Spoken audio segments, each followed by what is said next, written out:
كان النبي صلى الله عليه وسلم كما تقول عائشة، كان صلى الله عليه وسلم يسترني بردائه وأنا أنظر إلى الحبشة يلعبون في المسجد، كانوا يلعبون في المسجد، قالت وأنا أنظر إليهم وهو يسترني بردائه صلى الله عليه وسلم، يستر النبي عورته.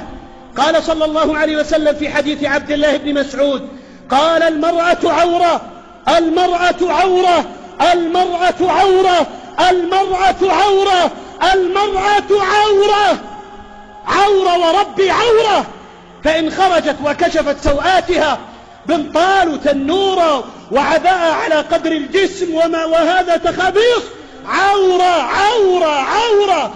ماذا يجب علينا في العورة؟ يجب علينا سترها. ليس الأمر هكذا، ليس الأمر هكذا. أين الديانة؟ أين الخوف من الله والرقابة له؟ أين الخوف من النار؟ أين الخوف من القبر والحساب والعذاب؟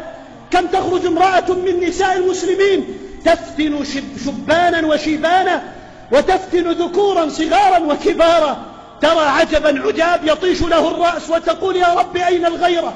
أين الحشمة؟ أين العورة؟ أين الحمية؟ أين الديانة؟ أين التقوى؟ غاب هذا إلا من رحم الله، إلا من رحم الله.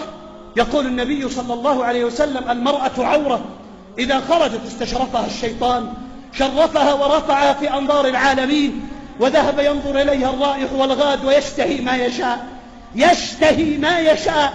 أتظن أن الرجال يمرون بالنساء في الطرقات فينظرون إلى عوراتهن وأجزائهن وأعجازهن حتى يقولوا سبحان الله ما أحسن خلق الله؟ لما ينظر الرجل المرأة؟ لما ينظر إلى عورتها وينظر إلى فرجها؟ لماذا؟ أينظر حتى يقول لا إله إلا الله قسم الأرزاق؟ ينظر حتى يشتهي؟ أما تغار أن تشتهى محارمك؟ أما يغار الواحد أن تشتهى محارمه؟ عجب عجب، نساء تخرج من المساجد وقد وضعت طيبا كله وتحجبت حجابا سافرا كله وكانت كاسية عارية بمعنى الكلمة، وهي تأتي تريد الصلاة.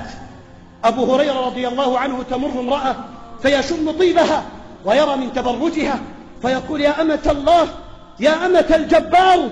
قالت نعم. قال أين تريدين من المسجد؟ قالت نعم. قال أتطيبت للمسجد؟ قالت نعم. قال أما والله إني سمعت حبي أبا القاسم